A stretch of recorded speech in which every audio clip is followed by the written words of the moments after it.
Hello and welcome to a series of lessons given on SolidWorks on how to make springs on SolidWorks itself. To start off, open the program SolidWorks and click up here on the white page. This will allow you to open up a new part by clicking here and then OK that. Allow this to open up. The best way to draw a compression spring in SolidWorks is to start on top plane. So if you hover over top plane, right click and hit the select button, left click on the select button there.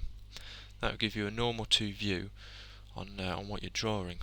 Then along here are your sketch tools. You want to click on the circle tool, then go over to your origin, which is in the center of the top plane, left click and drag out, and then left click again. This will give you a circle. You want to right click then as a shortcut and smart dimension that circle. For this example of a compression spring, I'm going to do it of a mean diameter of 50.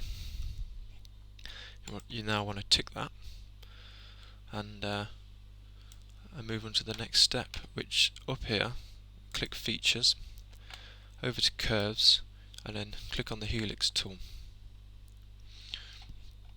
This thing brings you up two options. You can either have a spring with a consistent pitch or a variable pitch. We want a variable pitch. And here in these columns here, this is P stands for pitch, the REV stands for revolutions, H for height, and obviously the diameter at the end. I'm just going to bring this out so we can get a better view. You also have this button here which allows you to switch which direction the spring is being coiled in, which angle it starts in. I always put it at 0, and obviously how it's coiled, clockwise or anti-clockwise. To start off, I'm going to start off with a pitch of 2 mm. Now I'm going to go to 8.5 mm at 1 revolution. Then 12 mil, and that'd be at second revolution, and then tab your way through to get to a new pitch starting or revolution. We now want to continue the pitch at 12 mil, but what we'll do, we'll jump revolutions 3 and 4 out and just hit 5, and the spring, the helix, will be formed to that revolution. We now want to start closing off the helix as well, so we'll put 8.5 in at 6 revolutions, and then back down to 2 at 7 revolutions, so it's even each side. You now want to tick this, and then you get a view of what the mean diameter of the spring will look like. So our next step now is to sweep the helix. So it's got the diameter of the wire. So the best way to do this is to reference geometry, plane, and it will ask you for some reference points. So if you click here and then zoom in, click on the helix itself, then it will automatically jump down and want the second reference point, which I always just click on the end of the helix, and we know that it's fully defined as the plane itself has turned blue, and it's also got a message here saying fully defined. So you want to tick that, swivel around so you get a better view, right click on this plane and hit sketch. So this is so you can sketch on this plane now. You now want to click the circle tool and just do a sketch on that plane. Right click as a shortcut to the smart dimension tool and give that a dimension of 4 mil.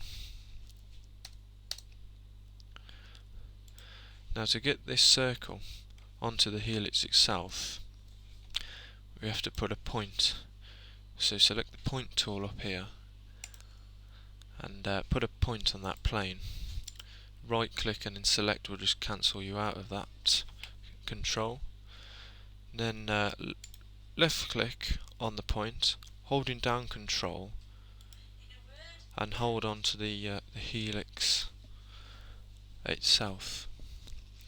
That will bring up this option as a relationship, and you want to hit pierce, and that will pierce that point to the end of the helix tool. You now want to tick that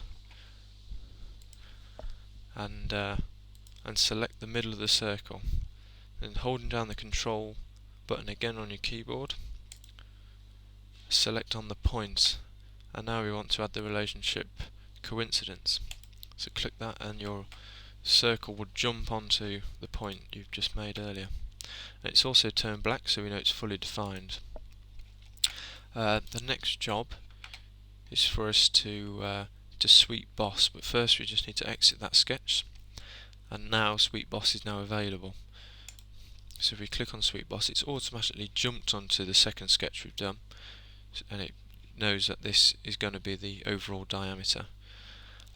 So now we need to click on this box here, and then click on the helix, select the helix. As you can see, it's given a preview of what it's going to look like, and it's looking good so far. We now want to tick that and add the final step. A spring maker in industry will always grind off the ends. They usually take off about 70% of the top coil. This gives it a square finish, so it can stand up straight and it's not bouncing from side to side. So what we want to do now, we want to sketch in the right hand plane, so right click on the plane and sketch, and also right click and normal too, so we've got a better view of what we're drawing. And what I'm going to do now, I'm going to select the corner to corner rectangular tool and just draw a square on the bottom. I'm also going to do one on the top, and this will save time later on. Right click and select to jump out of them commands, and we now need to measure the distance between the bottom point and the rectangle we've just drawn, so we know that we're taking off 70%. So I need to add a reference point, so by clicking on the point tool here and then hovering over the diameter of the circle on the end, it's coming up with the circle itself. It's also got an orange circle, and that is the four corners. We'll always have one. You can see here as I demonstrate. So you want to tick that point. Also just want to zoom out and put one down here. And this one's a bit easy to see, as you can see, because it's a cut, it's the flat plane. And just put one there. Right click and then smart dimension. So that smart dimension that line to that line. At the moment it's at 50%. We want 70%. Between 70 and 75% is okay. So we'll just put the 1.2 mil in. Tick that.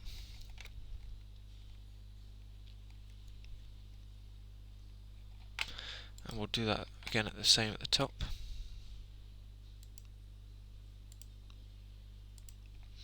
.2 again. Enter that. Tick that. And now we're ready for the next step, which is to extrude cut. So back up to features, and this is the extrude cut tool. So click on that, and then selecting your direction, mid plane, and then just increase the diameter of what you're going to be cutting by. Tick that, and just finishing touches, we'll just hide that plane, and there you have it, a standard compression spring. Thank you for watching this lesson. I hope you enjoyed it and you've learnt something from it. Don't forget to subscribe to John Bin Springs YouTube channel, and we look forward to hearing from you if you have any feedback. And thank you very much.